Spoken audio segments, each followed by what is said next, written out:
Product designers have an extensive skill set. We need to understand a little bit of business, of psychology, human behavior, color theory, overall design concepts, and also master the tools. In the middle of so many skills that you can lean towards and develop, there is one for you to stand out. One that really differentiates the okay designers to the great ones. In this video, I'm sharing which skill that is, why I think it's important, and also actionable tips for you to develop this skill yourself. And the skill is adaptability. Well, while it may seem a little bit abstract, let me make some sense out of it. Adaptability is the quality of being able to adjust to new conditions, to different situations. And when you're working in tech as a product designer, you definitely need to do that. You collaborate with engineers, product managers, scrum masters, researchers. So you're often adapting to communicate and also to coordinate efforts with a team. Plus, as a product designer, you're not only designing,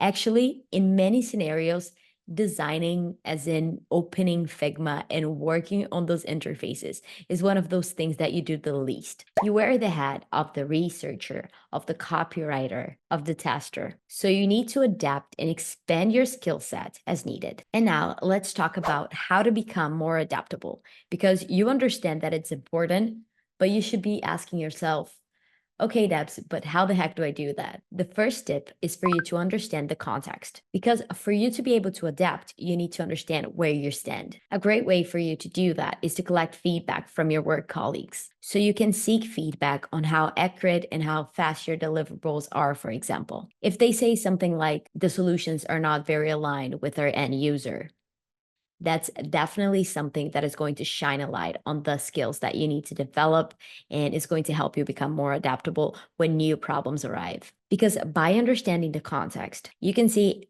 where you fit in the workflow, the areas for growth, and where you need to adapt more. The second actionable tip is for you to study so you can have the tools. For you to think of solutions and adapt when problems come your way, you need to have a backlog of knowledge. So whenever you study and develop a certain skill, that's as if you're adding a tool to your toolbox. This toolbox might include design theory, understanding human psychology, mastering the design tool, and also about knowing about the latest trends, learning about new technologies, and also understanding business needs. By having a broad, solid foundation, you'll be more prepared to tackle different situations. And of course, you don't need to be a pro in everything and know every single skill that a designer may require, but building this solid foundation constantly allows you to keep making progress. The tip number 3 is for you to learn that things are always changing. Change is inevitable, especially in tech. New tools, methods, industry standards. So it's important that you always think